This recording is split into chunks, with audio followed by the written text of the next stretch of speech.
नमस्कार, आप देख रहे हैं ऑन एयर भारतवर्ष और मैं हूं आपके साथ सिमरन शुक्ला। मोबाइल आज के समय में हम सभी के लिए बेहद ज़रूरी है और मोबाइल बिना सिम कार्ड के अधूरा है। और सिम कार्ड खरीदते वक्त अगर आप चौकन्ने नहीं हो तो आप हो जाएं होशियार, नहीं तो हो जाएंगे आप साइबर फ्रॉड के शिकार। दरअसल अगर आपके मोबाइल में किसी प्रकार का पैसे का लेन देन का मैसेज आए जो आपको उस खाते के बारे में आपको भी खुद की जानकारी ना हो तो सतर्क हो जाएं। कहीं ऐसा तो नहीं कि आपने अपने आधार कार्ड अंगूठा लगाकर सिम लेने गए हों, दुकानदार ने तो आपको सिम तो दे दिया पर आपकी जानकारी के बगैर आपके अंगूठे का उपयोग से खाते खोलकर आपके खाते से लेन देन कर रहा हो। अगर ऐसा मैसेज आए तो आपको सावधान रहने की ज़रूरत है और इसकी सूचना तत्काल संबंधित पुलिस थाने को दें। जी हाँ, एक ऐसा ही सनसनी मामला बिहार के औरंगाबाद से सामने आया है जिसके चर्चे हर जुबान पर किए जा रहे हैं, जो एयरटेल मनी बैंक मामले से संबंधित है। और इसका खुलासा खुद औरंगाबाद एयरटेल मनी बैंक के डिस्ट्रीब्यूटर रहे रविरंजन परासर ने प्रेस कॉन्फ्रेंस के दौरान पत्रकारों के समक्ष रखी है। हालांकि ऑन एयर भारतवर्ष इन सभी दावों की पुष्टि नहीं करता।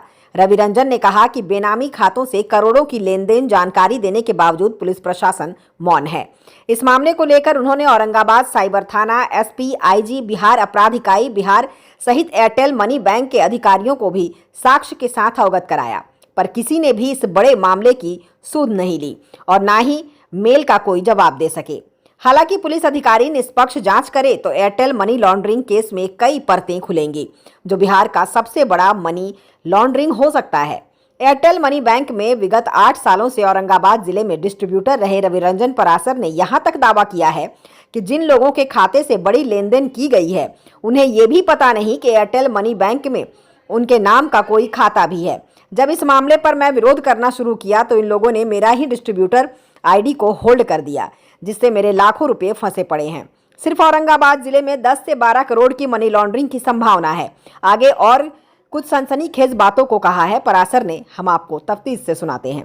मसला ये है कि मैं यहाँ पे एयरटेल पेमेंट बैंक का डिस्ट्रीब्यूटर हूँ पिछले 8 साल से। जब से कंपनी लॉन्च हुई है एयरटेल पेमेंट बैंक, मैं इस कंपनी में काम करता था और बाद में मैं ही डिस्ट्रीब्यूटर बना। मैं औरंगाबाद ज़िले का सराउंडिंग 11 ब्लॉक का एरिया कवर करता हूँ, ठीक है। अभी वर्तमान में इस कंपनी में काम कर रहे 3 एम्प्लॉई जो कंपनी में अच्छे पद पर हैं, जैसे हमारे जेटीएम जो हमारे फर्स्ट लाइन मैनेजर कहलाते हैं, उनके रिपोर्टिंग मैनेजर जेडएम, और एक जो कस्टमर सर्विस देखते हैं हमारे बिहार और झारखंड के मिस्टर राजीव रंजन जी, ये तीनों मिल के ना बड़े पैमाने पे मनी लॉन्ड्रिंग का काम कर रहे हैं। ये मामला दिसंबर से ही लगभग चल रहा है, लेकिन क्योंकि मेरे संज्ञान में नहीं था,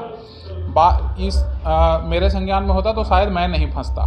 यहाँ पे काम ये होता है कि कंपनी एक डिस्ट्रीब्यूटर बनाती है, उसके नीचे रिटेलर बनाती है, रिटेलर बना के मार्केट में अपना सर्विस प्रोवाइड करती है। रिटेलर बनाने का काम 2 तरह से होता है, एक डिस्ट्रीब्यूटर का लड़का बनाता है और एक कंपनी के एवीडी बनाते हैं जिनको बैंक प्रमोटर कहते हैं। यहाँ पर मेरे साथ भी 25 से 30 रिटेलर को बना के मेरे साथ टैग किया गया और कंपनी का एक प्रोसेस है जिसको रिटर्न एम कैश प्रोसेस कहते हैं, वो बैंक अप्रूव्ड प्रोसेस है। अगर किसी रिटेलर को किसी तरह का कैश का ज़रूरत है तो रिटर्न एम कैश के माध्यम से डिस्ट्रीब्यूटर को भेजता है और उसके बदले वो कैश ले जाता है। उसको चेक करने का डिस्ट्रीब्यूटर के पास कोई सुविधा उपलब्ध नहीं है कि वो चेक कर सके कि रिटेलर पैसा कहाँ से ला रहा है। यहाँ पर 20 से 25 ऐसे रिटेल आउटलेट बनाए गए जिनसे मुझे रिटर्न एम कैश कराया गया।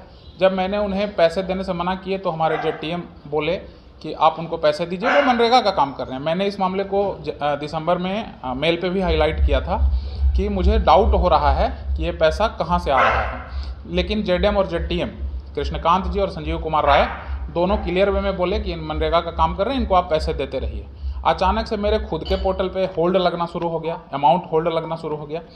अमाउंट होल्ड लगने के बाद मैंने मना कर दिया कि मैं किसी को पैसे नहीं दूंगा। उसके बाद मार्केट में नए नए डिस्ट्रीब्यूटर आईडी बना के जो जेटीएम बनाए हैं कृष्णकांत सिंह, और उनको सहयोग कर रहे हैं जेडएम जो उनके रिपोर्टिंग मैनेजर हैं संजीव कुमार राय, और क्योंकि इस पूरे मामले को पकड़ने की जिम्मेवारी बिहार में राजीव रंजन जी की है, वो भी इन लोगों से मिले हुए हैं। पता नहीं उनको भी उस लोभ का पैसा पहुंचता है कि नहीं, मुझे नहीं पता।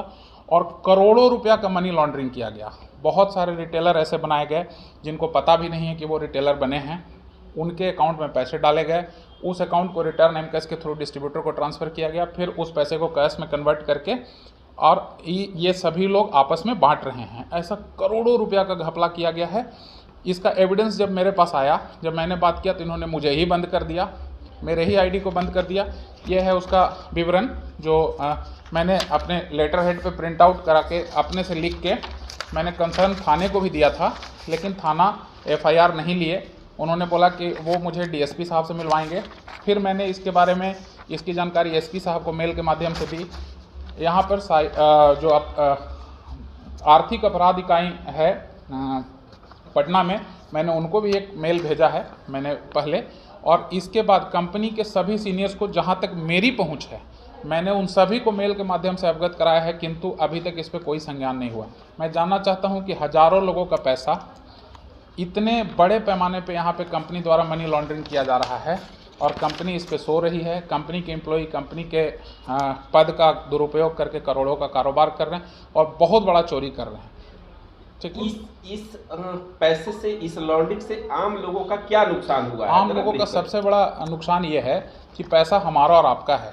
मुझे लोभ देके, आपको लोभ देके, किसी और को लोभ देके, उन लोगों को लोभ देके उनसे पैसा रिटेलर आईडी पर डलवाया जाता है और बाद में उस रिटेलर आईडी से उस पैसे को निकाल लिया जाता है और वो बेचारा 1930 साइबर सेल पे कंप्लेन करते करते थक जाता है, लेकिन कभी भी उसका पैसा रिकवरी नहीं होता है। वो अलग अलग माध्यम से, चोरी करने के माध्यम से, किसी तरह का ऐड चला के उनसे पैसा चोरी किया जाता है। ये 100% चोरी है। साथ ही साथ इसमें जो जिनके अकाउंट में ये पैसा आ रहा है, जिनको साइबर सेल के भाषा में लेयर 1 कहा जा सकता है कि उनके अकाउंट में पैसा गया है, उनको खुद भी नहीं पता है कि उनके नाम पे कोई खाता खुला हुआ है।